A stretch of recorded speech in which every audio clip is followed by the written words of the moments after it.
constitutionnelle de notre pays, à son article 101, alinéa 4, les députés nationaux représentent la nation. Nous avons voulu faire cette conférence de presse pour fixer l'opinion par rapport à ce que nous sommes en train de vivre ces derniers temps. Vous savez, la RDC traverse une crise qui s'aggrave au jour le jour avec des conséquences dramatiques sur la population civile. Du nord jusqu'au sud, de l'est à l'ouest, tous les sillons sont pratiquement au rouge. Et vous savez, les Congolais n'ont plus confiance à personne. Les Congolais n'ont pas confiance aux Congolais. Les institutions n'ont plus confiance entre elles. Il est vrai que la crise politique que nous sommes en train de vivre au Congo, elle est devenue vraiment profonde. Et la crise se voit même au niveau des différentes institutions. Et quand les institutions ne sont pas bien gérées, quand les institutions ne sont plus à mesure de suivre la loi portant leur fonctionnement, c'est le chaos total. Et la particularité est que la crise, elle est profonde au sein de la classe politique. La majorité elle-même abrite les conflits à son sein. L'opposition est en conflit avec elle-même. La majorité a conflit avec l'opposition, l'opposition a conflit avec la majorité. Et la conséquence est que le pays est en train de disparaître. Avec toutes les conséquences que vous êtes en train de vivre ces derniers jours. Je ne voudrais même pas rappeler qu'aujourd'hui, la RDC, c'est un pays qui est livré au monde entier comme un terrain de promenade, où les gens peuvent entrer et sortir comme ils veulent. C'est ici le moment de déplorer cette agression que nous sommes en train de vivre à l'est de la RDC par le Rwanda, mais aussi toutes ces forces étrangères qui existent en RDC, en dehors du Rwanda qui a agressé les pays. Il n'est pas normal dans un État souverain comme la RDC, qui est toutes ces forces, tous ces pays qui puissent exister et exercer leur influence. Vous savez qu'il y a des opérations conjointes Ouganda et FARDC. L'Ouganda, c'est un autre pays. Quand vous prenez la MONUSCO, qui a fait plus de 25 ans, sans aucun bilan aujourd'hui, qui abrite le monde entier à son sein, parce que ce sont les Nations Unies. Quand vous prenez les alliés du gouvernement, et vous prenez les alliés de toutes ces forces qui opèrent en RDC, franchement, ça fait la honte. La RDC devient la terre des désespoirs. À l'Est, tous les jours, il y a des gens qui meurent. Inutile qu'on puisse vous les rappeler que la rébellion fait rage avec l'agression des groupes armés. Du côté ouest, vous connaissez qu'il y a des situations avec les Mobondo. Et quand vous voyez le plus grand mal qui tue et que le peuple congolais ne sait pas, c'est la famille. Le peuple congolais est affamé et tous les jours, les gens meurent d'une façon isolée, mais personne ne sait comptabiliser, sinon tout simplement parce que le peuple n'a plus rien à manger. En dehors de tout cela, vous trouvez qu'aujourd'hui la RDC, c'est un pays où il n'y a plus de routes, un pays où il n'y a plus aucune politique de la santé, un pays où il n'y a plus une politique éducationnelle, un pays où la gouvernance est chaotique avec tous les résultats que nous avons aujourd'hui, que ce soit dans la ville de Kinshasa et dans toutes les provinces. Mesdames et messieurs de la presse, la situation est grave. en dehors de tous les maux que nous vivons dans notre pays, vient encore de s'ajouter la catastrophe naturelle. Nous sommes avec vous à Kinshasa. Vous savez que ces 2 dernières semaines, nous avons vécu de pires cauchemars au sein de la population. Il est donc temps que la population réfléchisse, que les dirigeants réfléchissent sur ce qu'il faut faire afin que nous puissions sortir de cet état que nous sommes en train de déplorer tous. Nous avons apprécié le processus de Nairobi. Nous avons apprécié le processus de Luanda. Nous avons apprécié l'initiative de la CENCO et de l'ECC. Et enfin, nous avons aussi apprécié l'appel du chef de l'État pour limiter la cohésion nationale à travers la consultation que le conseiller spécial chargé de sécurité a organisée. Mais dans tous ces processus, dans toutes ces initiatives, le peuple reste orphelin. Tous ces processus tardent à pondre de bons résultats qui permettront à ce que la population se retrouve. Nous sommes donc face à une population qui est dans le désespoir total, une population aujourd'hui qui est abandonnée, qui est devenue aigrie, qui n'a confiance à personne pratiquement. C'est le temps pour nous, en tant qu'hommes politiques, de réfléchir profondément. Est-ce que nous servons ce peuple?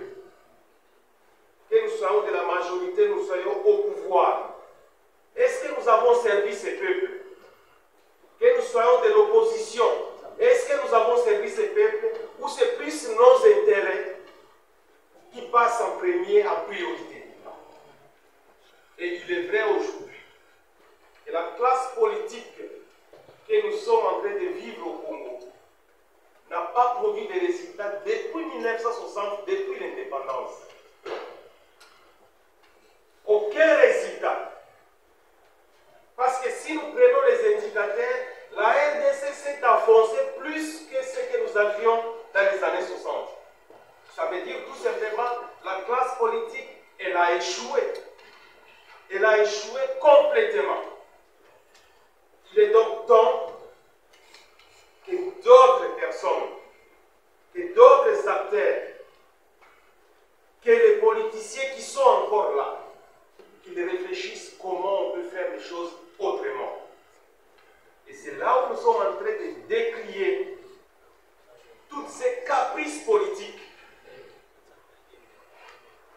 toutes ces politiques grossières où les gens veulent se rétracter. Ils se justifient au nom du peuple, mais en fait, ils ont leurs intérêts. Et le peuple aussi a sa part de responsabilité dans ce que nous vivons. Le peuple observe, mais le peuple n'agit pas. Nous appelons donc aujourd'hui tous les dignitaires, les hauts dignitaires de l'État à se mettre au service de la population. Il est temps que le peuple retrouve en fait sa part dans tout ce que nous faisons comme activité politique, dans tout ce qui est gestion de ces pays. Donc, le premier appel que nous lançons à travers cette conférence de presse, c'est au chef de l'État, Félix Antoine Tshisekedi. Nous en appelons à sa bonne volonté. La politique qu'il a appliquée dès son accession au pouvoir jusqu'à ce jour a montré ses limites.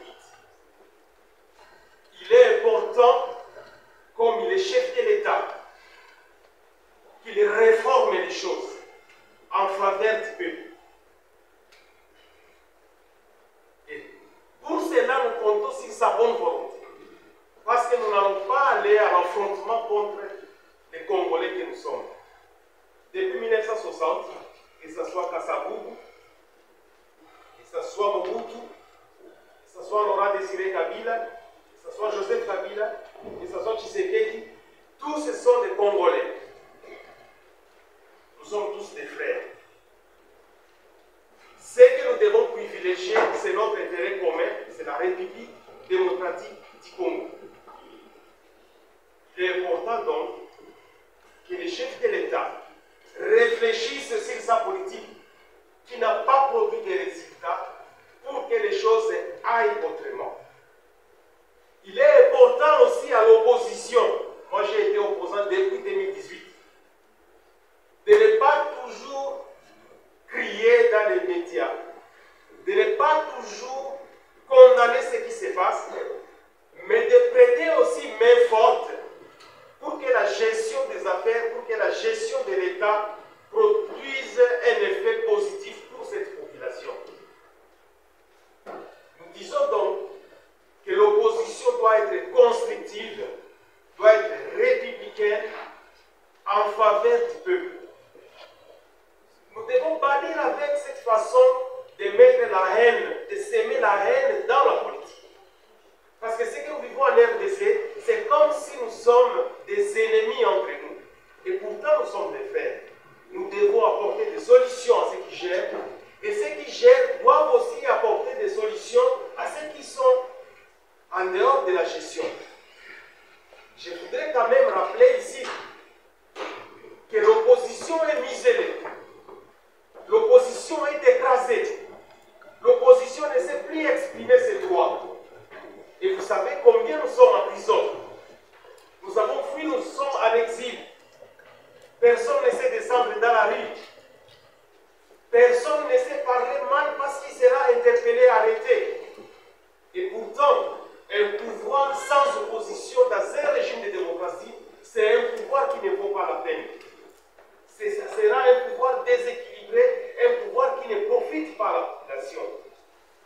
Et donc, il est important que les pouvoirs en place et que l'opposition collaborent, travaillent ensemble. Et moi, en tant qu'opposant, je voudrais quand même demander à mes frères opposants de cesser avec la politique des chaises vides, d'affronter les gouvernements en face, d'aller vers les gouvernements pour proposer des pistes de solutions, d'aller vers le gouvernement pour réfléchir ensemble, pour donner les cahiers de charges qui constituent ce que nous n'apprécions pas, nous, en tant qu'opposants. Je l'ai répondu, j'y ai revenu plusieurs fois lors de nos échanges, que ce soit avec les chefs de l'État, que ce soit avec les conseils spéciaux, pour que l'opposition ait quand même ce climat de travail. Mais que l'opposition aussi n'exagère pas, parce qu'à un moment donné, nous sommes dans un pays comme si l'opposition s'imposait en dehors de la loi. Et ça, c'est condamnable. C'est dans cette optique aujourd'hui où le pays ne marche pas, où nous sommes en crise, où nous vivons le chaos partout dans les 26 provinces, y compris la ville de Kinshasa, que nous avons pris l'initiative avec d'autres opposants qui ont la bonne volonté d'aller rencontrer le conseil spécial chargé de sécurité pour dire clairement les mots qui rongent notre pays, pour demander à ce que nous puissions contribuer que la guerre cesse, pour dire clairement que le pays doit changer et que le peuple doit retrouver sa valeur. Donc, messieurs, mesdames de la presse, nous sommes donc disposés à répondre à vos questions parce que nous pensons que l'heure est venue où nous devons réfléchir autrement et prendre nos responsabilités en tant que fils de ces pays. Nous n'allons pas compter sur les étrangers. Nous n'allons pas compter sur les autres pays pour ramener la paix en RDC. La prospérité de la RDC, la paix en RDC, ça se fera par les Congolais.